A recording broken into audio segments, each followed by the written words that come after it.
اللہ اکبر اللہ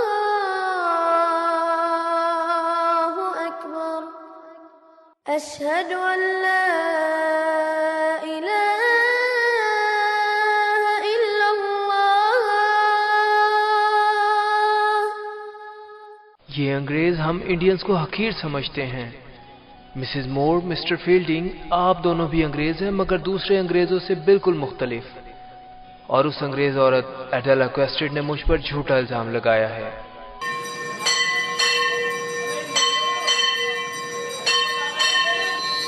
عزیز، مجھے معلوم ہے تم بے قصور اور اچھے انسان ہو،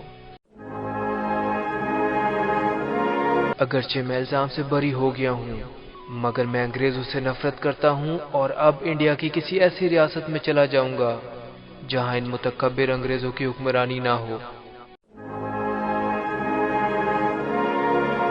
سید عرفان علی پیش کرتے ہیں A Passage to India by E.M. Forster۔ www.sayyidurfanali.com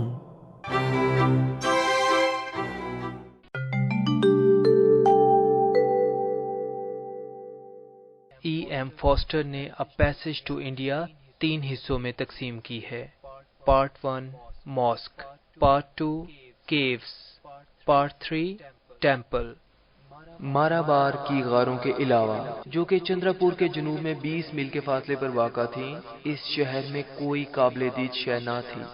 دریائے گنگا اس کے ساتھ بہتا تھا، مگر گنگا میں نہانے کے لیے کوئی جگہ نہ تھی۔ As the Ganges happens not to be holy here۔ ایک طرف تو چھوٹی گلیوں اور ایسے مندر جو توجہ اپنی طرف نہ کھینچتے تھے۔ ان لینڈ دا پروسپیکٹ آلٹرز، ایک میدان، ایک ہسپتال، ریلوے اسٹیشن جس کے نزدیک بلند جگہ پر یوریشینز، یورپ ایشیا کے دوگلے لوگوں کی آبادی تھی، تھوڑی دور سول اسٹیشن۔ اور اب چندراپور ایک بالکل مختلف شہر نظر آتا، باغوں کا شہر بلکہ جنگل، دریا کے کنارے واقع گرم علاقہ جہاں درختوں کی بہتات تھی جن میں نیم اور آم کے باغات بھی شامل تھے۔ اگرچہ سول اسٹیشن بہت سمجھ بوجھ اور سرخ اینٹوں کے ساتھ بنایا گیا تھا، مگر وہ بھی توجہ حاصل کرنے میں کامیاب نہ ہوتا۔ اس کے قریب سڑک پر بہت سے بنگلے، کوٹھیاں موجود تھیں۔ ہاں، 20 میل دور واقع مارابار کی پہاڑیوں میں جو غار موجود تھے وہ ایکسٹراڈنری یعنی غیر معمولی اور حیرت میں ڈال دینے والے تھے۔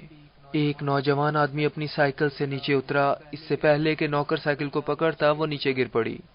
آدمی چلایا، حمید اللہ، حمید اللہ، کیا میں دیر سے پہنچا ہوں؟ میزبان نے جواب دیا، معافی مانگنے کی کیا ضرورت ہے، تمہیں تو ہمیشہ ہی دیر ہو جاتی ہے۔ میرے سوال کا جواب دیں، کیا میں دیر سے آیا ہوں؟ کیا محمود علی سارا کھانا ہڑپ کر چکے ہیں؟ اگر وہ سب کچھ کھا چکے ہیں تو میں کسی اور جگہ جانے کا سوچوں۔ کیا حال ہے محمود علی صاحب؟ شکریہ، محمود علی نے جواب دیا، میں مر رہا ہوں۔ جواب آیا، کھانا کھانے سے پہلے آپ کو نہیں مرنا چاہیے۔ محمود علی نے مذاق کیا، اور حمید اللہ تو مر بھی چکے ہیں۔ حمید اللہ کہتے ہیں، ہاں، اور ہم کسی دوسری پرمسرت دنیا سے باتیں کر رہے ہیں۔ کیا اس پرمسرت دنیا میں بھی حقہ موجود ہے جس سے آپ لطف اندوز ہو رہے ہیں؟ حقے سے مزہ لیتے ہوئے، اسے پیتے ہوئے وہ بولے، عزیز، ہم اداس کر دینے والے مسئلے پر گفتگو کر رہے ہیں۔ They were discussing as to whether it is possible to be friends with an Englishman۔ ان کی گفتگو کا موضوع تھا کہ کیا ہندوستانی لوگوں کی انگریزوں سے دوستی ممکن ہے؟ محمود علی نے کہا، یہ ممکن نہیں ہے۔ کچھ بحث کے بعد حمید اللہ بھی اس کی بات سے متفق نظر آیا۔ وہ یہ گفتگو ایک وسیع برآمدے میں بیٹھے ہوئے کر رہے تھے۔ رات چاندنی میں نہائی ہوئی تھی اور ملازم رات کا کھانا تیار کر رہے تھے۔ سب کچھ ٹھیک تھا اور وہ مطمئن تھے۔ حمید اللہ نے بات کو آگے بڑھاتے ہوئے کہا کہ یہ دوستی صرف انگلینڈ میں ہی ممکن ہے۔ بہت عرصہ پہلے وہ انگلینڈ گیا تھا جہاں کیمبرج میں اس کا اچھا استقبال ہوا، مگر عزیز، یہاں ہندوستان میں یہ دوستی ممکن نہیں۔ اس سرخ ناک والے لڑکے نے آج پھر عدالت میں مجھ سے بدتمیزی کی، مگر قصوروار وہ نہیں، اس کو یہ کہا جاتا ہے کہ مجھ سے بدتمیزی کی جائے۔ کچھ عرصے پہلے وہ بھلا مانس تھا، مگر اب دوسرے لوگوں کے بہکاوے میں آ چکا ہے۔ ہاں، ایسا ہی ہے، بالکل ایسا ہی ہے۔ پہلے لیزلی، پھر دوسرا، اور اب وہ سرخ ناک والا لڑکا۔ کچھ دیر بعد فیلڈنگ بھی ایسا ہی بن جائے گا۔ میں تمہیں بتاؤں، جب ٹرٹن یہاں آیا تو بالکل ایسا نہیں تھا جیسا اب ہے. تم کہو گے کہ میں جھوٹ بول رہا ہوں، مگر یہ سچ ہے کہ میں نے اس کے ساتھ اس کی بگھی میں سفر کیا اور اس نے مجھے اپنی سٹیمپ کلیکشن دکھائیں. مگر یہ سرخ ناک والا لڑکا تو ٹرٹن سے بھی آگے بڑھ چکا ہے. نہ کم یا زیادہ کی بات نہیں، یہ سب کے سب ایک جیسے ہیں. انہیں صرف 2 سال دے دو اور پھر دیکھو، ٹرٹن ہو یا برٹن سب ایک جیسے ہو جائیں گے. ان میں صرف ایک حرف کا ہی تو فرق ہے. صرف 6 ماہ ہی ان کے خراب ہونے کے لیے کافی ہے. کیا میں غلطی پر ہوں؟ محمود علی جو اس گفتگو سے مزہ بھی لے رہا تھا اور تکلیف بھی محسوس کر رہا تھا، اس نے کہا کہ میں اس بات کو نہیں مانتا. ہمارے حکمرانوں میں واضح فرق موجود ہے. سرخ ناک والا منہ میں بڑبڑا کر بولتا ہے، ٹرٹن کا انداز مختلف ہوتا ہے. مسز ٹرٹن رشوت خور عورت ہے، جبکہ سرخ ناک والے لڑکی کی بیوی رشوت نہیں لیتی، لے بھی نہیں سکتی، کیونکہ اب تک اس کی بیوی ہے ہی نہیں. کیا کہا؟ رشوت؟ کیا تمہیں نہیں معلوم کہ جب نہروں سے متعلقہ منصوبہ بندی کے سلسلے میں وہ سینٹرل انڈیا گئے تھے تو ایک راجہ یا اس کے کسی ساتھی وغیرہ نے اسے سلائی مشین تحفے میں دی تھی، خالص سونے کی، صرف اس لیے کہ پانی اس کی ریاست سے گزرنے کی اجازت مل جائے. تو کیا ایسا کر دیا گیا؟ نہ جناب، یہی تو مسز ٹرٹن کا کمال ہے. جب ہم پور بلیکس رشوت لیتے ہیں تو جس چیز کے لیے رشوت لیتے ہیں وہ کام کرتے ہیں اور نتیجتاً قانون کی گرفت میں آ جاتے ہیں. مگر آفرین ہے ان انگریزوں پر، رشوت بھی لیتے ہیں اور کام بھی نہیں کرتے. ہاں، یہ کمال کے لوگ ہیں. مجھے حکا تو دو عزیز. نہ ابھی تو یہ مزہ دے رہا ہے. کتنے خود غرض ہو تم. غصے میں اس نے پوچھا، کیا کھانا تیار ہوا؟ ملازموں نے کہا، جناب کھانا بالکل تیار ہے. مگر کھانے کی طرف توجہ نہ دیتے ہوئے انہوں نے اپنی گفتگو کو جاری رکھا. حمیداللہ نے کہا، سب ایک جیسے نہیں. بینسٹر کو ہی لو، وہ اور ان کی بیوی میرے لیے اپنے ماں باپ جیسے تھے. چھٹیوں میں میری رہائش ان کے ساتھ ہوتی، وہ اپنے بچے میرے حوالے کر دیتے اور ایک مرتبہ ان کے چھوٹے بچے کو میں اپنے ساتھ کوئین وکٹوریا کے جنازے میں لے گیا. محمود علی بڑبڑایا، کوئین وکٹوریا مختلف عورت تھی. حمیداللہ نے بات جاری رکھی، مجھے معلوم ہوا ہے کہ وہ بچہ اب بڑا ہو چکا ہے اور کانپور میں چمڑے کا کاروبار کر رہا ہے. سوچو میری کتنی خواہش ہوگی کہ اس سے ملاقات کروں، مگر کیا فائدہ؟ کیا ایسا ممکن ہے؟ دوسرے اینگلو انڈینز اس کی سوچوں کو پہلے ہی تبدیل کر چکے ہوں گے اور مجھے دیکھتے ہی اسے خیال آئے گا کہ میں ضرور اس سے کچھ مانگنے کی خاطر آیا ہوں، اور میں اپنے پرانے دوست کے بیٹے کی ایسی سوچ کا سامنا کیسے کر سکتا ہوں؟ Oh, what in this country has gone wrong with everything, وکیل صاحب, I ask you. عزیز بولا، ہم ان انگریزوں کی باتوں کو کیوں لے کر بیٹھ گئے ہیں؟ ان کا ذکر ختم کرو اور سکون کی کچھ سانسیں لو. کوئین وکٹوریا اور مسز بینسٹر جیسے کچھ لوگ یقیناً تھے جو نہایت اچھے تھے، مگر یہ اچھے دنیا سے رخصت ہو چکے. نہیں ایسا نہیں ہے، میں بہت سے اچھے لوگوں سے ملا ہوں. محمود علی نے بھی اس بات کی تائید کی اور انہیں انگریز عورتوں کے اچھے رویے یاد آئے. مگر یہ تو مخصوص اور گنے چنے چند لوگ ہیں، سب لوگ تو ایسے نہیں. عام انگریز عورتیں مسز ٹرٹن کی طرح ہیں. اب سب متفق تھے کہ یہ انگریز عورتیں تکبر اور غرور سے بھری ہوئی ہوتی ہیں اور غلط کام کرنے کے لیے تیار یعنی ضمیر فروش بھی ہوتی ہیں. وہ ملازم کی آواز کو نظر انداز کر رہے تھے کہ کھانا تیار ہے. کچھ دیر بعد حمیداللہ عزیز کو پردے کے پیچھے لے گیا جہاں اس نے اپنی بیوی سے اس کی ملاقات کروائی. وہ عزیز کی آنٹی دور کی رشتہ دار بھی تھی. مختلف خاندانی موضوعات پر اس نے عزیز سے باتیں کی اور پوچھا کہ تم دوسری شادی کب کر رہے ہو. کسی قدر غصے مگر ادب سے عزیز نے جواب دیا، ایک کیا کافی نہیں ہے؟ حمیداللہ نے بات کو سنبھالا کہ اس نے اپنی ڈیوٹی سر انجام دے دی، اب اسے تنگ نہ کرو. اپنے 2 بیٹوں اور بیٹی کی یہ پرورش کر رہا ہے. عزیز بولا، آنٹی، بچے سکون سے میری بیوی کی والدہ کے پاس رہ رہے ہیں. میں جب چاہتا ہوں ان چھوٹے چھوٹے بچوں سے مل لیتا ہوں. حمیداللہ بولا، اور ہاں، یہ تمام تنخواہ ان کے پاس بھجوا دیتا ہے اور خود غریب کلرک کی طرح زندگی بسر کرتا ہے اور کسی کو بھی یہ بات نہیں بتاتا. کیا تم اور بھی کچھ پوچھنا چاہتی ہو اس غریب سے؟ حمیداللہ کی یہ بات سن کر اس کی بیوی نے، جو ایسا کچھ بھی نہیں چاہتی تھی، گفتگو کا موضوع بدلا، مگر پھر چند منٹ بعد اسی موضوع کی طرف آ گئی. اگر سب مرد تم جیسا سوچنے لگے تو ہماری بیٹیوں کا کیا مستقبل ہوگا؟ ایسی ہی ایک امیر عورت تھی جس سے اپنے برابر کا شوہر نہ ملا. اور اس لیے اس نے شادی نہ کی. اب وہ 30 برس کی ہے اور ایسے ہی کنواری مر جائے گی کیونکہ اب اس سے شادی کون کرے گا. اس کی باتیں دونوں مردوں کے دل پر اثر کر رہی تھیں. حمید اللہ نے عزیز کو پریشان دیکھ کر اسے دلاسا دیا کہ اسے وہی کچھ کرنا چاہیے جسے وہ مناسب خیال کرتا ہے. ان کے پیچھے محمود علی کسی کام سے یہ کہہ کر چلا گیا کہ اس کی 5 منٹ میں واپسی ہو جائے گی. ایک اور آدمی محمد لطیف بھی وہاں آ گیا. کھانا کھایا گیا. عزیز جو کہ جوان تھا، یادداشت اچھی تھی اور پڑھنے کا شوق بھی. اس نے فارسی، اردو اور کسی قدر عربی میں شعر سنائے. اسلام کا زوال اور محبت وغیرہ شاعری کا موضوع تھے. سب اس کی شاعری سن کر خوش تھے. سرد رات کی ہوا میں حافظ، حالی اور اقبال کا ذکر ہو رہا تھا. اسی دوران سول سرجن کا ایک ملازم آیا جس نے ڈاکٹر عزیز کو ایک رقعہ دیا. اولڈ کیلنڈر اپنے بنگلے پر مجھ سے ملنے کا خواہش مند ہے. شاید کوئی مریض آ گیا ہوگا. نہیں، ایسا کچھ بھی نہیں ہوگا. اسے کسی طرح علم ہو گیا ہوگا کہ ہم اکٹھے ڈنر کر رہے ہیں. بس یہی بات ہے. اسے موقع ملنا چاہیے کہ کسی طرح اپنی طاقت کا مظاہرہ کرے. حمید اللہ بولا، ہاں شاید ایسا ہی ہو یا پھر واقعی کوئی مریض آ گیا ہو، مگر وہاں جانے سے پہلے کلی کر لو تاکہ منہ سے پان صاف ہو جائے. عزیز بولا، پان کھایا ہوا منہ صاف کرنے سے بہتر ہے کہ میں وہاں جاؤں ہی نہیں. میں انڈین ہوں اور پان کھانا ہماری عادت ہے اور سول سرجن کو یہ برداشت کرنا پڑے گا. محمد لطیف، مجھے سائیکل پکڑائیے. بغیر لائٹ، بغیر گھنٹی اور بغیر بریکوں کی سائیکل کو وہ تیزی سے چلانے لگا، مگر کچھ دور جا کر سائیکل پنکچر ہو گئی. اس نے تانگے کو آواز دی، سائیکل اپنے دوست کے گھر کھڑی کی، دانت صاف کیے اور تیزی سے سول سرجن کے گھر کے قریب پہنچ گیا. مگر راستے میں ہی اسے ڈپریشن گھیر چکا تھا اور وہ افسردہ دل ہو چکا تھا کیونکہ سڑکوں کے نام ان جرنیلوں کے اوپر رکھے ہوئے نظر آئے جنہوں نے انڈیا کو فتح کیا تھا. میجر کیلنڈر کے گھر پہنچنے پر اس کی یہ حالت تھی کہ تانگے سے اتر کر پیدل گھر میں داخل ہونے کی بھی اس میں ہمت نہ تھی. اسے اس انڈین کا خیال آیا جو اپنے انگریز صاحب سے ملنے آیا، مگر ملازموں نے یہ کہہ کر اسے اندر جانے کی اجازت نہ دی کہ ٹو اپروچ مور سوٹیبلی. اگرچہ ایسا ہزاروں میں ایک کے ساتھ ہوا، مگر اس کی بازگشت ہر جگہ سنائی دی. عزیز نے ہمت کی، ٹانگے والے کو باہر روکا، مگر اسے ملازم نے بتایا کہ سول سرجن تو جا چکے ہیں. کیا صاحب نے میرے لیے کوئی پیغام چھوڑا ہے؟ ملازم نے لا تعلقی سے جواب دیا، کوئی نہیں. عزیز خراب حالت میں تھا.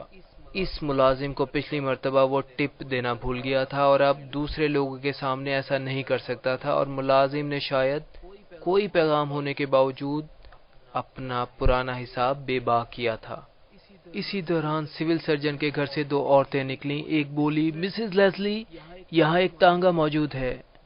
دوسری نے عزیز کی طرف دیکھا اور بولی، کیا یہ ہمارے لیے ہے؟ اس احترام کو نظر انداز کرتے ہوئے جو عزیز انہیں دے رہا تھا، دوسری نے جواب دیا، take the gift the gods provide. اور دونوں تانگے پر چڑھ کر بولیں، او ٹانگے والا، کلپ کلپ، وائی ڈزنٹ دا فول گو. عزیز نے تانگے والے سے کہا، جاؤ، میں کل پیسے دے دوں گا. جب وہ جانے لگیں تو احتراماً عزیز نے کہا، you are most welcome ladies. مگر اپنی باتوں میں مگن ان عورتوں کی طرف سے کوئی جواب نہ آیا. ہاں، محمود علی سچ ہی کہتا تھا، کیسی دل شکنی.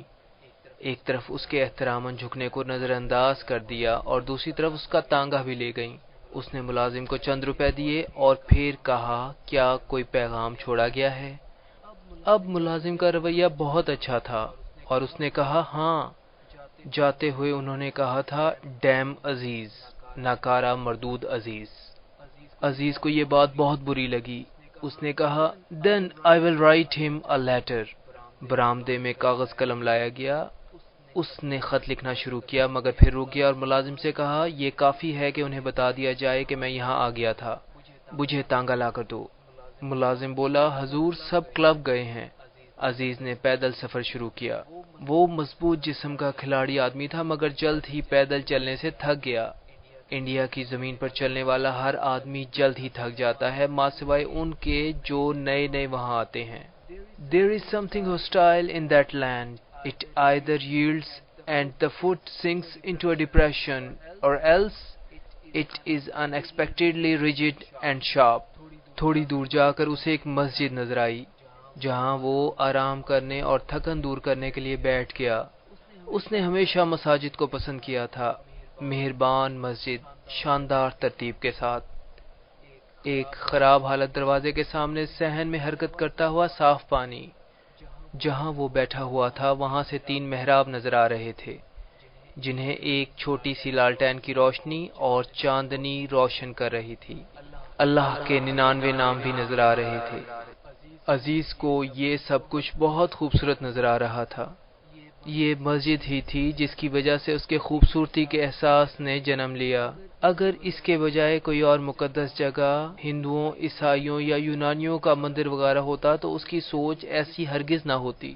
Here was Islam, his own country, more than a faith, more than a battle cry, much more. Islam, an attitude towards life both exquisite and durable, where his body and his thoughts found their home. مکمل خاموشی کے درمیان ہلکی ہلکی آوازیں اسے دور سے سنائی دے رہی تھیں۔ انگریزوں کے کلب سے آرکیسٹرا کی آواز، ہندوؤں کے ڈھول بجانے کی آوازیں اور بھی بہت کچھ، مگر مسجد کی بات سب سے جدا اور برتر تھی۔ ہاں، ایک روز میں بھی ایک ایسی ہی مسجد بنواؤں گا، اگرچہ وہ اس سے چھوٹی ہوگی مگر بہت خوبصورت، اور جب لوگ وہاں سے گزریں گے تو وہاں رک کر ایسی ہی مسرت حاصل کریں گے جیسے کہ وہ آج حاصل کر رہا ہے۔ مسجد کے ساتھ اس کا مقبرہ ہوگا جس پر فارسی تحریر کندہ کی گئی ہوگی۔ Alas, without me for thousands of years, the rose will blossom and the spring will bloom. But those who have secretly understood my heart, they will approach and visit the grave where I lie. یہ ربائی 4 سطور کا بند اس نے دکن کے ایک بادشاہ کے مقبرے پر پڑھا تھا جس میں گہرے فلسفے کی جھلک نظر آئی۔ ڈاکٹر عزیز نے ربائی کو دہرایا اور اس کی آنکھوں میں آنسوؤں نے جگہ بنائی۔ اسی وقت مسجد کا ایک ستون اسے ہلتا ہوا محسوس ہوا، پھر دوسرا اور پھر ایک اور۔ کیا کوئی آسیب ہے؟ کپ کپی آنے کے باوجود وہ بیٹھا رہا اور ایک انگریز عورت اندر داخل ہوئی۔ غصے میں وہ چلایا، میڈم میڈم میڈم! عورت گھبرا گئی۔ او او O madam, this is a mosque. You have no right here at all. You should have taken off your shoes. This is a holy place for Muslims. Madam, یہ مسلمانوں کی مقدس جگہ ہے، آپ کا یہاں کیا کام؟ اور اگر آنا بھی تھا تو جوتے اتار کر آتی۔ میں نے وہ باہر اتار دیے تھے۔ اس صورت میں آپ سے شرمندہ ہوں۔ عورت گھبرا گئی تھی اور باہر جا رہی تھی۔ عزیز نے دوبارہ غصے میں بات کرنے پر معذرت کی۔ شاید میں درست تھی کہ جوتے اتار کر میں اندر آ سکتی ہوں۔ ہاں، یہ درست ہے، مگر عورتیں جب دیکھتی ہیں کہ کوئی انہیں دیکھنے والا نہیں تو ایسا نہیں کرتی۔ اس سے کوئی فرق نہیں پڑتا کیونکہ خدا تو یہاں موجود ہوتا ہی ہے۔ پلیز مجھے جانے دو۔ مجھے بتائیں اگر میں آپ کے کسی کام آ سکتا ہوں۔ نہیں شکریہ، گڈ نائٹ۔ آپ کا نام کیا ہے؟ مسز مور۔ وہ ایک بڑی عمر کی عورت تھی، حمید اللہ کی بیگم سے بھی بڑی۔ سفید بال، سرخ چہرہ، جبکہ آواز سے کم عمر معلوم ہوتی تھی۔ بہت خوب، میں اپنی کمیونٹی کو آپ کے بارے میں بتاؤں گا۔ بہت خوب، نہایت شاندار کہ خدا یہاں موجود ہے۔ کیا آپ انڈیا میں نئی ہیں؟ ہاں، کیسے معلوم ہوا؟ آپ کے بات کرنے کے انداز سے۔ کلب میں کزن کیٹ نامی ڈرامہ لگا ہوا ہے جو میں انگلینڈ میں دیکھ چکی ہوں، تو ادھر آ گئی۔ آپ کو اکیلے ایسے نہیں گھومنا چاہیے، یہاں بدماش بھی ہیں۔ مارابار کی پہاڑیوں سے چیتے بھی آ سکتے ہیں اور سانپ بھی یہاں ہیں۔ مگر آپ بھی تو اکیلے گھوم رہے ہیں۔ میں تو عادی ہوں۔ وہ بولی، کس چیز کے؟ سانپوں کے عادی ہیں؟ دونوں نے کہا لگایا۔ میں ڈاکٹر ہوں، کیا سانپ ڈاکٹر کو کاٹنے کی جرات کر سکتے ہیں؟ وہ ایک ساتھ بیٹھ چکے تھے۔ آپ اس وقت جبکہ موسم سرما اختتام کے قریب ہے یہاں کیوں آئیں؟ ہاں، مجھے آنے میں دیر ہو گئی۔ میں اپنے بچے جو کہ شہر کا مجسٹریٹ ہے اس سے ملنے آئی ہوں۔ نہیں، یہ کیسے ممکن ہے؟ میں اسے جانتا ہوں، مسٹر ہیسلاپ۔ ہاں، وہ میرا بیٹا ہے۔ دراصل میں نے 2 شادیاں کی تھیں۔ ہاں، پھر ٹھیک ہے۔ کیا پہلے شوہر فوت ہو چکے ہیں؟ دونوں، جواب آیا۔ میرا بھی ایسا ہی کچھ حال ہے۔ کیا مجسٹریٹ صاحب آپ کی واحد اولاد ہیں؟ نہیں، چھوٹے بچے سٹیلا اور رالف انگلینڈ میں ہیں۔ عزیز بولا کس قدر حیرت کی بات ہے، میری بیوی بھی فوت ہو چکی ہے اور میرے بھی 2 بیٹے اور 1 بیٹی ہے، ہم میں یہ کیسی مشترک بات ہے۔ اس نے مذاق کیا اور بولی کیا ان کے نام بھی رونی، رالف اور سٹیلا ہی تو نہیں؟ عزیز اب گفتگو سے لطف اندوز ہو رہا تھا، وہ ہنس پڑا۔ نہیں، وہ احمد، کریم اور جمیلہ ہیں۔ کیا آپ منٹو ہسپتال تشریف لائیں گی؟ میں نے وہ دیکھا ہے۔ مسٹر کیلنڈر اور ان کی بیگم سے بھی ملاقات ہوئی۔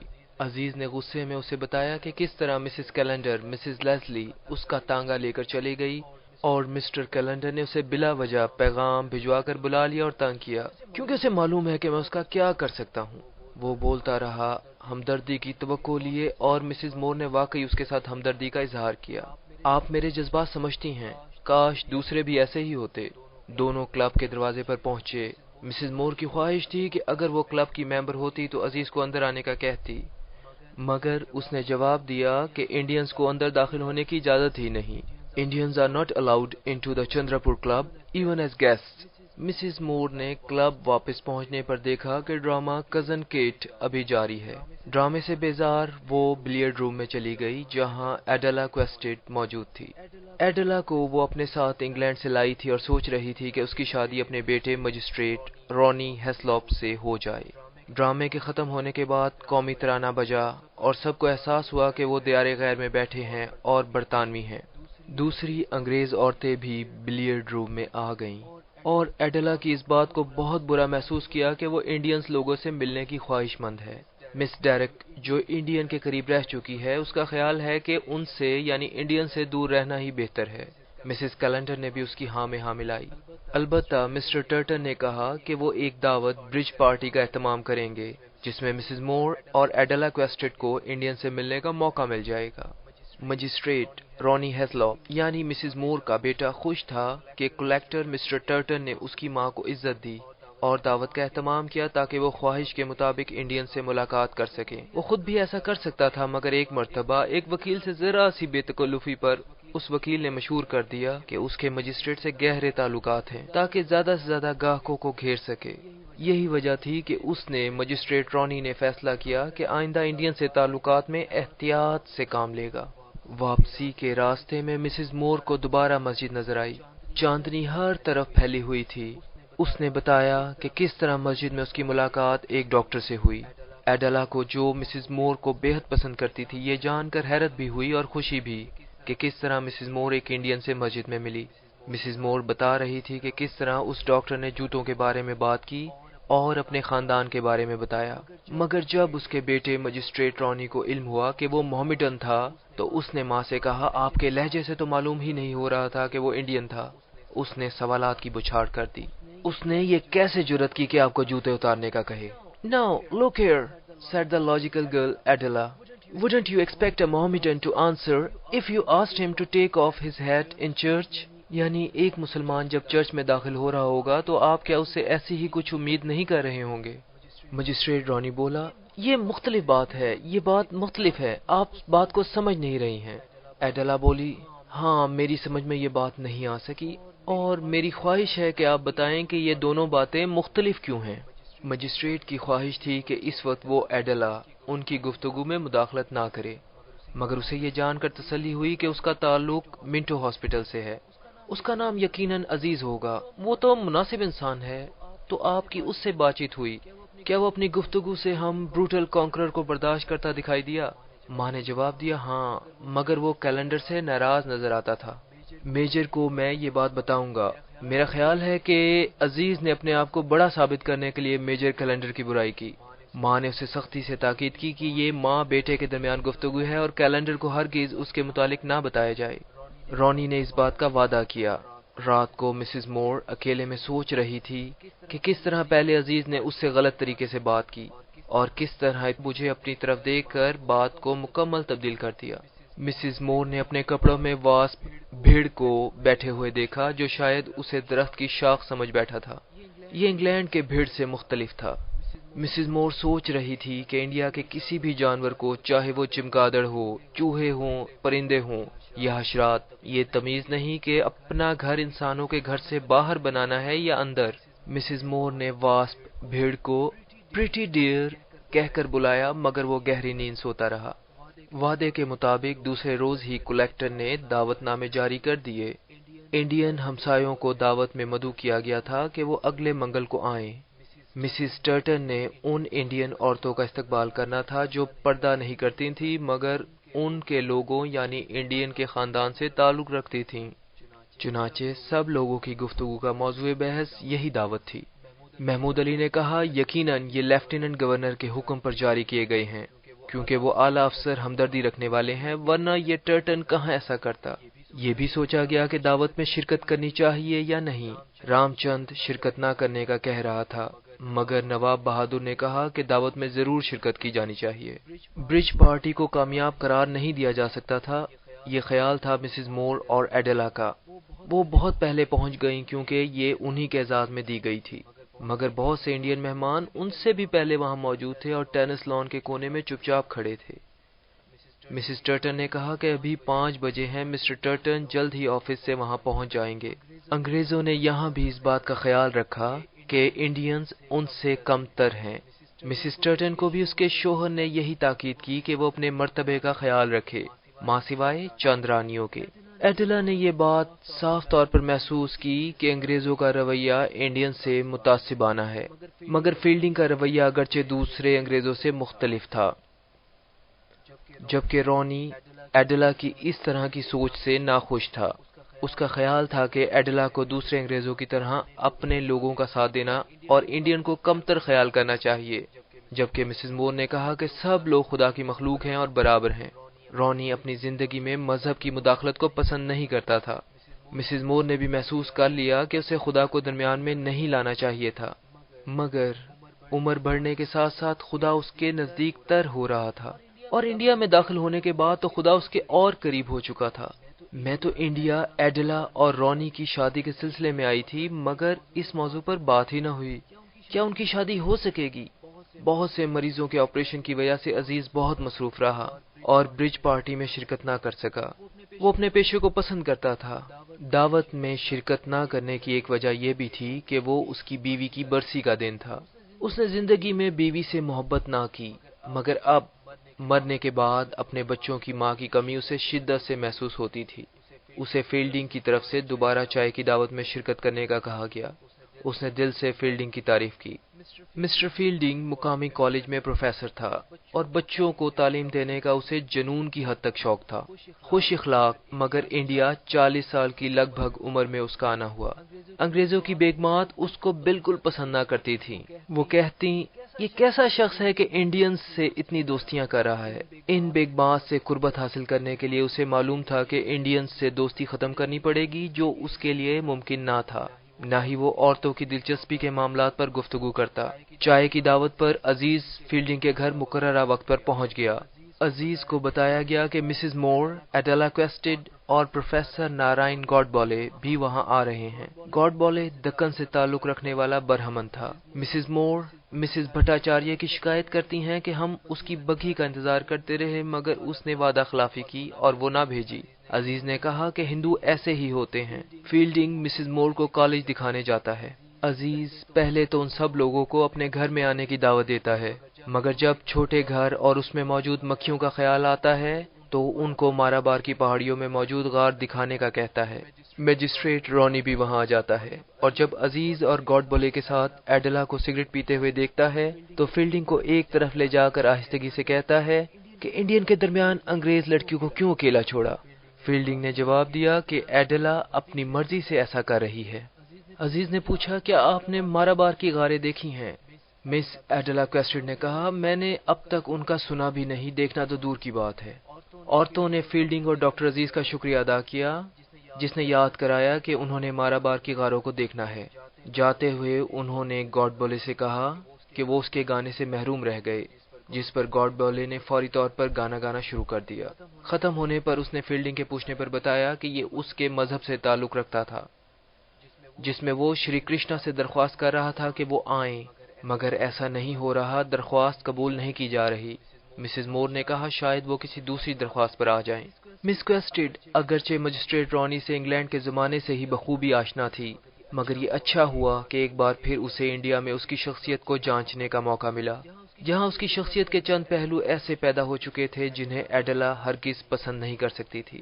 فیلڈنگ کے گھر سے واپسی پر جب رانی کو بتایا گیا کہ عزیز نے سب لوگوں کو مارابار کی غاروں کو دکھانے کی دعوت دی ہے تو رانی نے کہا کہ یہ انڈینز اپنے لباس کی طرف سے کتنے لاپرواہ ہوتے ہیں۔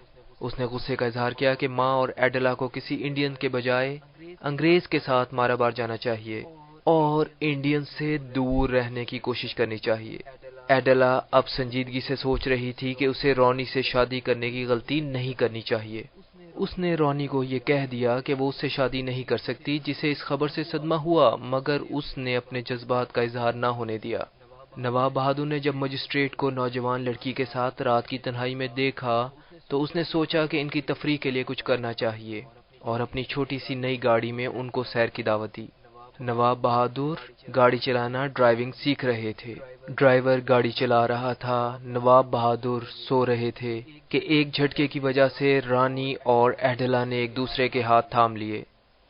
ایکسیڈنٹ معمولی تھا، ایک بڑی گاڑی جس میں مس ڈیرک وغیرہ وہاں سے گزرے جنہوں نے سب کو لفٹ دی۔ اس سفر کے دوران گفتگو اور انڈین کے لیے لہجہ ایڈلا کو بہت برا لگا۔ جب سب جدا ہونے لگے تو ایڈلا اور رانی پھر ایک دوسرے کے قریب آئے اور شادی کے لیے رضامند ہو گئے۔ محرم نزدیک تھا۔ ہندوؤں اور مسلمانوں کے درمیان کچھ اختلافات کی وجہ سے رانی نے محسوس کیا کہ انگریزوں کی وہاں موجودگی ضروری تھی۔ ایک اتوار کو بیماری کی وجہ سے عزیز گھر میں آرام کر رہا تھا۔ چرچ بیل کی آواز سنائی دے رہی تھی۔ اس کی سوچیں منتشر تھیں۔ اگر میجر کیلنڈر انڈین افسر ہوتا تو اسے معلوم ہوتا کہ لوگوں کی کیا مجبوریاں ہو سکتی ہیں اور وہ 2-3 دن کی چھٹی کلکتہ جانے کے لیے دے دیتا، مگر اس کا تو خیال تھا کہ وہ برف کے انسان ہیں جنہیں کسی شے کی ضرورت نہیں۔ البتہ فیلڈنگ کی بات بالکل مختلف ہے۔ حمید اللہ چند لوگوں کے ساتھ اسے ملنے آیا۔ اسسٹنٹ انجینئر سعید محمد نے کہا کہ جب ڈاکٹر بیمار ہو جائے تو یہ بہت سنجیدہ مسئلہ ہوتا ہے۔ کتنی حیرت کی بات ہے، مسٹر فیلڈنگ کے گھر مسٹر گاڈ بولے جنہوں نے آپ کے ساتھ چائے پی تھی، چند دن سے وہ بھی بیمار ہیں۔ شکوک و شبہات سب کے ذہن میں پیدا ہو رہے تھے۔ ڈاکٹر پنا لال بھی وہاں آ گئے جو میجر کیلنڈر کے حکم پر وہاں آئے تھے۔ انہوں نے حال چال پوچھا۔ اب مسٹر فیلڈنگ بھی وہاں موجود تھے۔ عزیز کی بیماری کے بارے میں گفتگو ہوئی اور جب گفتگو کا موضوع تبدیل ہوا تو فیلڈنگ نے کہا کہ وہ خدا پر یقین نہیں رکھتا۔ یہ بات سن کر عزیز نے پریشانی محسوس کی۔ اصل میں مغرب خدا کے ماننے یا نہ ماننے کے مسئلے کو زیادہ اہمیت نہیں دیتا۔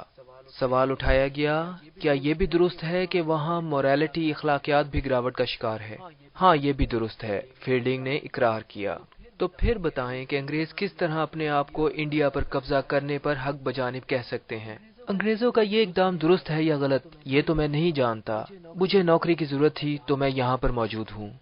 فیلڈنگ سے سوال کیا گیا، کیا پڑھے لکھے انڈینز کو تعلیمی اداروں میں نوکریوں کی ضرورت نہیں؟ ہاں، یہ بھی بالکل درست ہے، فیلڈنگ نے جواب دیا۔ 4 محمدن، ایک ہندو اور ایک انگلش مین برآمدے میں بیٹھے گفتگو کر رہے تھے۔ ڈاکٹر عزیز جو فیلڈنگ سے بہت خوش تھا، اس نے اسے اپنی مرحوم بیوی کی تصویر دکھائی۔ ہم پردہ کرتے ہیں اور یہ غیروں کو نہیں دکھائی جاتی، مگر مسٹر فیلڈنگ آپ میرے بھائیوں کی طرح ہیں۔ اس نے فیلڈنگ سے کہا، آپ کو کیا معلوم کہ انڈینز کو کائنڈنیس کی کس قدر ضرورت ہے؟ اس نے فیلڈنگ کو ایڈلا سے شادی کا مشورہ دیا، جس پر فیلڈنگ نے اسے بتایا کہ اس کی شادی تو رانی سے ہونے والی ہے۔ سخت گرمی پڑ رہی تھی اور جب عزیز کے مہمان گھر سے باہر نکلے تو ایسا معلوم ہوتا تھا کہ ان کی بے نتیجہ گفتگو کے دوران کوئی آفت تباہی آئی جس سے تمام سڑکیں ویران ہو گئیں، کیونکہ گرمی کی وجہ سے کوئی بھی انسان سڑک پر موجود نہ تھا۔ لمبائی 8 فٹ، اونچائی 5 فٹ، چوڑائی 3 فٹ، یہ تھی مارابار کی اندھیری غاریں جو سب ایک جیسی تھیں، جن میں دیکھنے کی کوئی خاص شے نہ تھی۔ ان میں ایک غار کوا ڈول بھی تھی، یعنی کوے کے بیٹھنے سے حرکت کرنے والی۔ یہ بلبلے کی شکل کی مانند تھی۔ The caves are readily described. A tunnel 8 feet long, 5 feet high, 3 feet wide, leads to a circular chamber about 20 feet in diameter. Miss Adela Quested Miss Derrick سے شکایت کر رہی تھی کہ یہ انڈین کتنے وعدہ خلاف ہوتے ہیں۔ عزیز وعدہ کرنے کے باوجود مارابار کی غاریں دکھانے لے کر نہیں گیا۔ عزیز کو جب اس چیز کی اطلاع ملی تو وہ سخت پریشان ہوا اور اس نے مسٹر فیلڈنگ کے ہاتھوں انہیں مارابار کیوز جانے کی دعوت دی۔ مقررہ دن عزیز نے رات ریلوے اسٹیشن پر ہی گزاری کہ کہیں لیٹ نہ ہو جائے۔ مسز مور اور ایڈلا بھی وہاں پہنچ گئے۔ ٹرین آ رہی تھی اور عزیز نروس ہو رہا تھا۔ سب ٹرین میں سوار ہو گئے مگر فیلڈنگ اور گاڈ بولے لیٹ اس وقت پہنچے جب ٹرین چل رہی تھی۔ انہوں نے چلتی ہوئی ٹرین پر چڑھنے کی کوشش تو کی مگر کامیاب نہ ہوئے۔ عزیز ان کے اپنے ساتھ نہ ہونے کی وجہ سے پریشان تھا مگر مسز مور نے اسے حوصلہ دیا۔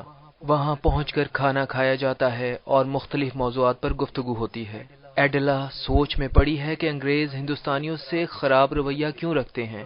ڈاکٹر عزیز نے کہا نہیں ایسا تو نہیں ہے، مگر وہ سوچ رہا تھا کہ ہاں حقیقت میں یہ بات بالکل درست ہے۔ مارابار کی غاروں میں مسز مور کو اپنی عمر کی وجہ سے ہمت جواب دیتی نظر آئی اور وہ محسوس کرنے لگی کہ بے ہوش ہو جائے گی۔ غاروں سے بدبو آ رہی تھی اور اندھیرے میں مسز مور ایڈلا اور عزیز سے بچھڑ چکی تھی۔ کوئی چیز اس کے چہرے سے ٹکرائی۔ اس نے پاگلوں کی طرح سر کو جھٹکے دے کر اسے اپنے چہرے سے جدا کیا۔ اب وہ بڑی مشکل سے سانس لے رہی تھی۔ غار میں جو کچھ کہا جاتا تھا وہی آواز بار بار سنائی دیتی تھی اور اسے بھی بوم کی گونج بار بار سنائی دے رہی تھی۔ مسز مور گھبرا کر غار سے باہر آئی۔ غار میں اگرچہ کوئی آسیب نہ تھا مگر وہ یہاں آ کر بالکل لطف اندوز نہ ہوئی تھی اور فیصلہ کر چکی تھی کہ دوبارہ یہاں کبھی نہ آئے گی۔ ایڈلا نے کہا سنا ہے کوا ڈول زیادہ اچھی غار ہے، مگر مسز مور نے وہاں جانے سے انکار کر دیا۔ عزیز، ایڈلا اور ان کا گائیڈ کوا ڈول غار کی طرف روانہ ہوئے۔ عزیز محسوس کر رہا تھا کہ مسز مور ایڈلا کی نسبت کتنی اپنائیت رکھتی ہے، جبکہ ایڈلا کی سوچوں کا محور رونی سے شادی تھی۔ کیا شادی کرنی چاہیے یا نہیں؟ انہی سوچوں میں سوال کیا گیا کہ عزیز تم نے کتنی شادیاں کی ہیں؟ تمہاری کتنی بیویاں ہیں؟ ایڈلا کو علم نہ تھا کہ یہ سوال عزیز کے لیے کس قدر تکلیف دہ ہوگا، اور اس بات کو نہ سمجھتے ہوئے کہ اس سوال سے اسے کتنی تکلیف پہنچی ہے، ایک مرتبہ پھر اپنی شادی کے بارے میں سوچنے لگی۔ رونی میں سیکسول اٹریکشن تو اگرچہ نہیں ہے مگر ایک خوشحال زندگی اس کے ساتھ ضرور بسر کی جا سکتی ہے۔ عزیز کچھ دیر غار میں رک کر جب باہر نکلا اور گائیڈ کو اکیلے کھڑا دیکھا تو اس سے ایڈلا کے بارے میں دریافت کیا۔ جواب آیا وہ کسی غار میں ہے مگر معلوم نہیں کس غار میں۔ اس سے گائیڈ پر سخت غصہ چڑھا۔ فیلڈنگ چندرا پور سے مس ڈیرک کی گاڑی میں وہاں آ چکا تھا۔ اس کے قریب جاتے ہوئے ایک غار کے باہر سے عزیز کو ایڈلا کی ٹوٹی ہوئی اینک دوربین نظر آتی ہے جس سے وہ اٹھاتا ہے اور اپنی جیب میں ڈال لیتا ہے۔ ایڈلا ان کو چھوڑ کر واپس جا چکی تھی۔ وہ بھی ٹرین میں واپس چندرا پور پہنچ گئے جہاں مسٹر حق ڈاکٹر عزیز کو گرفتار کرنے کے لیے موجود تھا۔ فیلڈنگ کو عزیز کے ساتھ جانے کی اجازت نہ ملی۔ عزیز گرفتار کیا جا چکا تھا۔ فیلڈنگ کو کلیکٹر نے بتایا کہ مارابار کی ایک غار میں مس کویسٹڈ کے ساتھ انسلٹ، بدتمیزی یا زیادتی کی کوشش کی گئی ہے۔ فیلڈنگ حیران ہوا، کیا ایڈلا پاگل ہو گئی ہے؟ آپ کو ایسی بات کہنے کا حق نہیں، مسٹر ٹرٹن نے جواب دیا اور بات جاری رکھی کہ 25 سالہ تجربہ یہ ثابت کرتا ہے کہ جب بھی یہ انگریز اور انڈینز آپس میں گھلنے ملنے کی کوشش کریں گے تو کوئی نہ کوئی تباہی ضرور آئے گی، اور مزید یہ کہ کلب میں اس موضوع پر بات کرنے کے لیے ایک ہنگامی میٹنگ بھی بلا لی گئی ہے۔ فیلڈنگ نسل کی بنیاد پر کسی بھی تفریق میں پڑنے سے گریز کرنے کا سوچ رہا تھا، جبکہ کلیکٹر ریلوے اسٹیشن پر موجود انڈین کلیوں پر اپنا غصہ اتار رہا تھا۔ McBride district superintendent of police کا شمار چندرا پور کے سب سے پڑھے لکھے آفیسرز میں ہوتا تھا، مگر اس کا خیال تھا کہ اس طرح کے موسم یعنی انڈیا کے موسم میں رہنے والے لوگ جرائم پیشہ ہوتے ہیں۔ وہ فیلڈنگ سے اچھے طریقے سے ملتا ہے اور اسے بتاتا ہے کہ الزام یہ ہے کہ عزیز نے غار میں ایڈلا سے زیادتی کی کوشش کی، جس دوران اس کی اینک یا دوربین کے شیشے ٹوٹ گئے جو عزیز کی جیب سے برآمد ہوئے۔ وہ مزید بتاتا ہے کہ ایڈلا کی حالت ایسی نہیں کہ کسی کو اس سے ملنے کی اجازت دی جا سکے۔ نہ عزیز اور نہ ہی ایڈلا سے ملنے کی اجازت ہے، بلکہ بہتر ہے کہ وہ انڈین سے ذرا دور ہی رہے۔ مگر فیلڈنگ تو صرف سیدھے راستے پر چلنے کا خواہش مند تھا، اس کے نزدیک سچائی اہم تھی۔ حمید اللہ سے ملاقات پر فیلڈنگ نے اس کی گھبراہٹ محسوس کی۔ حمید اللہ ایک وکیل تھا اور ایک وکیل ہی اس وقت یہ جانتا تھا کہ عزیز کس مصیبت میں پھنس چکا ہے۔ حمید اللہ نے مشورہ دیا کہ انگریزوں کے مخالف اور ہندو وکیل کو عزیز کا دفاع کرنا چاہیے۔ امرت راؤ کو اس کام کے لیے منتخب کر لیا گیا۔ فیلڈنگ نے عزیز کو پیغام بھجوایا کہ ایڈلا اس کے خلاف کچھ بھی ثابت نہیں کر سکے گی اور وہ آسانی سے کیس جیت جائیں گے۔ فیلڈنگ کا شکریہ ادا کیا گیا کہ وہ انگریز ہونے کے باوجود عزیز کا ساتھ دے رہا تھا۔ اس نے یہ تو کہہ دیا کہ ہاں میں آپ لوگوں کے ساتھ ہوں، مگر کسی کی طرفداری کرنا اس کی شخصیت کا حصہ ہرگز نہ تھا۔ فیلڈنگ سے گاڈ بولے کی ملاقات ہوئی اور اس نے بتایا کہ تمام کالج عزیز اور ایڈلا کے بارے میں گفتگو کر رہا ہے۔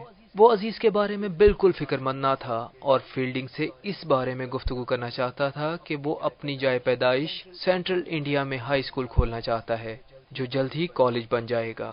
اس اسکول کا نام کیا ہونا چاہیے؟ فیلڈنگ نے جواب دیا، میں تو عزیز کے بارے میں فکر مند ہوں اور اسی کی سوچوں میں گم ہوں۔ بالکل ٹھیک ہے، جب بھی آپ کو فرصت ملے میرے اسکول کے نام کے بارے میں ضرور سوچئے گا، گاڈ بولے نے کہا۔ یہ آپ کے نام پر ہونا چاہیے یا king emperor George the fifth? مگر فیلڈنگ نے اس سے پوچھا، تمہارا کیا خیال ہے عزیز ایسا کچھ کر سکتا ہے؟ جواب آیا، یہ فیصلہ تو عدالت کرے گی، مگر انسان اچھائی اور برائی دونوں چیزیں کر سکتا ہے۔ اور مجھے بتایا گیا ہے کہ ایک انگریز لڑکی کی حالت عزیز کی غلط حرکت کی وجہ سے بہت خراب ہے۔ فیلڈنگ عزیز سے ملنے گیا اور اسے بری حالت میں پایا، جس نے کہا کہ برے وقت میں آپ میرا ساتھ چھوڑ گئے ہیں۔ فیلڈنگ نے ایڈلا کو خط لکھا کیونکہ اسے علم تھا کہ وہ ایک اچھی لڑکی ہے جو غلط الزام لگانے کا سوچ بھی نہیں سکتی۔ کلب میں کلیکٹر کو اگرچہ سخت غصہ ہے مگر وہ خواتین اور حضرات دونوں کو تلقین کر رہا ہے کہ انڈین کو محسوس نہ ہونے دیں کہ اتنی اہم بات ہوئی ہے۔ سب لوگ اس کی بات سمجھ چکے ہیں اور ان کا خیال ہے کہ کلیکٹر کے مشورے کے مطابق کام کرنا چاہیے۔ وہ کلیکٹر سے خوش ہیں۔ ایک انگریز فوجی کا خیال ہے کہ فوج کو تو آنا ہی آنا ہے، آج نہیں تو کل۔ حالات اس قدر خراب ہیں کہ ملازموں حتیٰ کہ فیلڈنگ اور گاڈ بولے پر بھی مارا بار دیر سے پہنچنے کی بنیاد پر رشوت لینے کا الزام آ رہا ہے۔ فیلڈنگ بہت غصے میں آ چکا ہے۔ میجر کیلنڈر نے اطلاع دی کہ اب ایڈلا کی حالت اچھی ہے۔ مجسٹریٹ رونی ہیسلوپ اندر داخل ہوتا ہے، غمزدہ اور اداس۔ سب اس کے ساتھ ہمدردی کے اظہار کے طور پر کھڑے ہو جاتے ہیں ماں سوائے فیلڈنگ کے۔ فوجی افسر کے توجہ دلانے پر کلیکٹر فیلڈنگ کو صفائی پیش کرنے کا کہتا ہے، جو جواب دیتا ہے کہ میں نہیں سمجھتا کہ عزیز قصوروار ہے، اور اگر عزیز گناہ گار ثابت ہوا تو نہ صرف میں اپنی نوکری سے استعفیٰ دے دوں گا بلکہ انڈیا بھی چھوڑ کر واپس انگلینڈ چلا جاؤں گا۔ وہ کلیکٹر کی بات ماننے سے انکار کرتا ہے اور کلب کی رکنیت سے اپنا نام خارج کرتے ہوئے وہاں سے چلا جاتا ہے۔ اگرچہ اسے افسوس ہے کہ رونی کا تو کوئی قصور نہیں، تو اس کے ساتھ اچھا رویہ رکھنا چاہیے تھا۔ محرم نزدیک ہے۔ امرت راؤ عزیز کا دفاع کر رہا ہے۔ فیلڈنگ، نواب بہادر، حمید اللہ، محمود علی اور دوسرے انڈین کے ساتھ موجود ہے۔ ایڈلا میک برائٹ کے پاس رہائش پذیر ہے۔ اگرچہ اس کی صحت اب بہتر ہے اور تمام انگریز اس سے ہمدردی دکھا رہے ہیں، مگر اس کی مسز مور سے سب سے زیادہ ملنے کی خواہش ہے جو ملنے نہ آئی۔ وہ بتاتی ہے، میں دیوار کو ناخن سے کھرچ رہی تھی، ایک سایہ نظر آیا جس سے وہ بچ کر نکلنے میں کامیاب ہو گئی، اگرچہ اس نے اسے چھوا بھی نہیں۔ رونی کے اسسٹنٹ اور مسز بھٹاچاریہ کے بھائی مسٹر داس نے کیس کو سننا تھا۔ جب ایڈلا مسز مور سے ملتی ہے اور اس کا ہاتھ محبت سے پکڑتی ہے تو وہ ہاتھ جھٹک دیتی ہے۔ اس کے خیال میں ایڈلا غلطی پر ہے۔ عزیز بے قصور ہے اور ایک بے قصور کو گناہ گار ثابت کرنے میں ان لوگوں کا ساتھ دینے کے لیے وہ تیار نہ تھی۔ اب رونی کا خیال تھا کہ مسز مور کو ان کے خلاف سوچ رکھنے سے بہتر ہے کہ وہ واپس انگلینڈ ہی چلی جائے، جبکہ مسز مور کا کہنا ہے کہ وہ ان دونوں کی شادی میں شرکت تو کر سکتی ہے مگر عدالت میں نہیں آئے گی۔ آخر کار یہ طے کیا گیا کہ مسز مور لیفٹیننٹ گورنر کی بیوی کے ساتھ انگلستان جائے گی۔ راستے میں ریل کے سفر کے دوران اس نے انڈیا کو ایک بالکل مختلف انداز میں دیکھا۔ وہ خوش تھی کہ ان جھگڑوں سے نکل کر اپنے دوسرے بچوں کے ساتھ سکون سے رہے گی۔ مقدمے کے دوران انگریزوں کا ایک گروپ ایڈلا کو لے کر آتا ہے جو اپنی جیت کے لیے خدا سے دعا گو ہے۔ انگریز اونچی جگہ پر بیٹھے مگر اعتراض کرنے پر انہیں بھی انڈین لوگوں کے ساتھ بٹھا دیا گیا۔ امرت راؤ اچھے طریقے سے دفاع کر رہا تھا اور ایڈلا نے بھی سچ بولا کہ عزیز غار میں اس کے ساتھ موجود نہ تھا۔ بالآخر فیصلہ عزیز کے حق میں ہو جاتا ہے، جس پر انگریزوں نے ایڈلا کے ساتھ ناراضگی محسوس کی۔ وہ سمجھ رہی تھی کہ فیلڈنگ اس سے ناراض ہے، چنانچہ اس سے نظریں بچا کر جانے کی کوشش کی، مگر فیلڈنگ نے اس کی حفاظت کی کہ اسے کوئی تکلیف نہ پہنچا سکے۔ لوگ عزیز کے حق میں نعرے لگا رہے ہیں۔ ڈاکٹر پنا لال پریشان ہے کہ اس نے عزیز کے خلاف گواہی دی اور اب اس نے سب سے معافی مانگی۔ نواب بہادر ذوالفقار بھی سخت جذباتی ہو چکے ہیں اور انگریزوں کی طرف سے عطا کردہ خطاب واپس کر رہے ہیں۔ لوگ اب بھی ایڈلا سے بدظن ہیں اور ان کی خواہش ہے کہ وہ ان سے دور رہے، مگر فیلڈنگ اس سے ملتا ہے اور اس کی ہمت اور سچائی کی تعریف کرتا ہے۔ اب فیلڈنگ کو فکر ہے کہ کسی طرح لوگوں کو ایڈلا پر ہٹ جانے کی کارروائی سے روکا جائے۔ خبر آتی ہے کہ مسز مور سمندری سفر کے دوران مر چکی ہے۔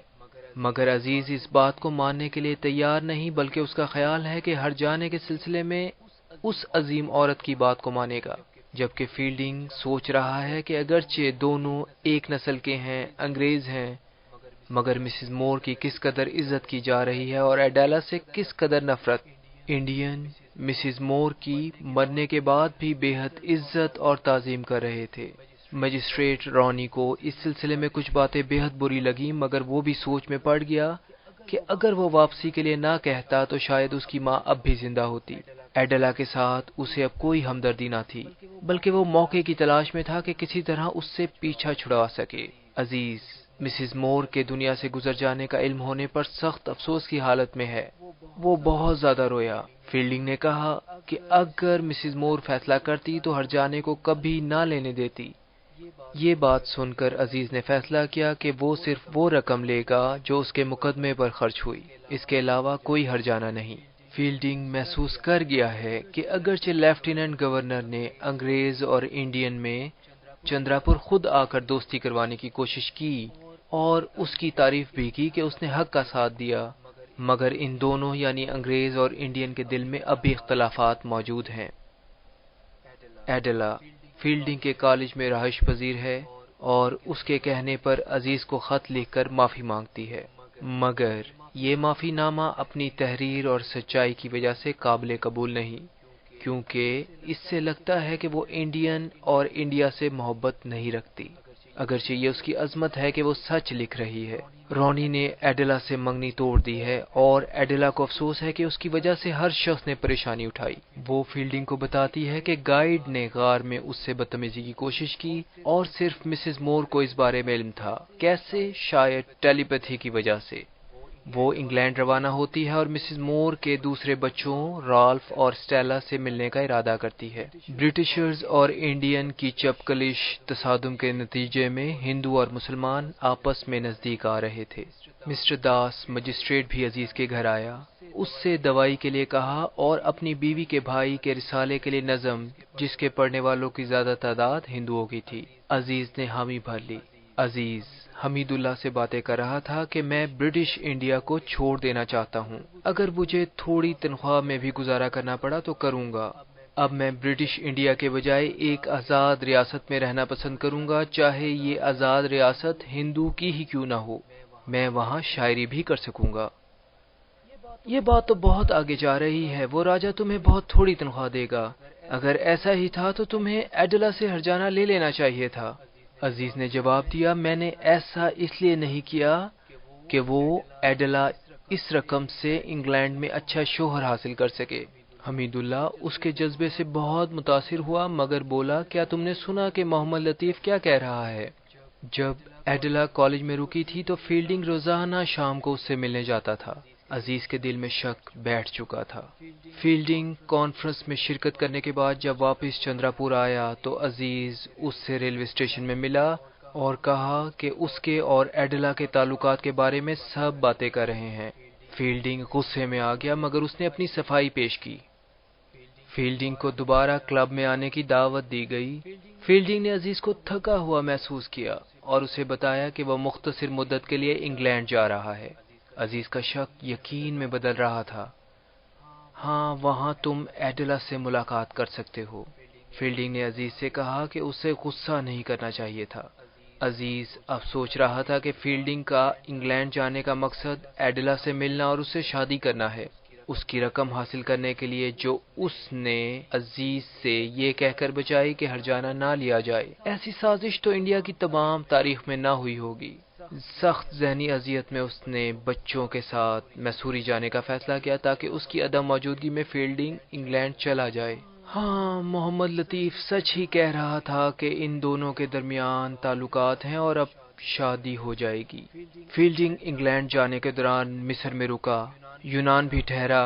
وینس کی خوبصورتی اور عمارتیں زبردست تھیں، ہر چیز اپنی جگہ درست لگ رہی تھی، جبکہ غریب انڈیا کی حالت اس سے بالکل مختلف تھی۔ ماؤ کا مقام چندراپور سے کچھ 100 میل کے فاصلے پر واقع ہے، جہاں لارڈ کرشنا کی پیدائش کی خوشی میں تہوار منایا جا رہا ہے۔ 2 سال کا عرصہ گزر چکا ہے۔ گاڈ بولے مذہبی گیت بہت سے دوسرے لوگوں کے ساتھ گا رہا ہے جس کے بول ہیں Tukaram Tukaram thou art my father and mother and everybody. لوگ جشن میں جوش و خروش سے حصہ لے رہے ہیں۔ ان کی سوچ یہ تھی کہ ہمیں سب سے محبت رکھنی چاہیے۔